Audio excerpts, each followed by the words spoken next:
hapon guys, welcome ulit sa ating channel, Kuya Kulok TV. For today's video guys, tingnan nyo nangyari sa isang ibon natin.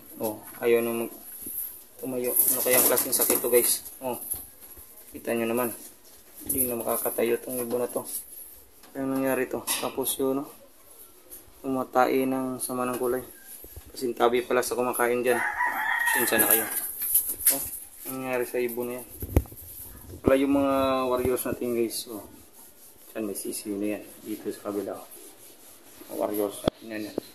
Laban. Update pala sa training natin kahapon. Binitawan kaninang umaga. So nakauwi yung ibon natin. Kompleto tayo sa training natin. Dito na muna tayo guys. Bye.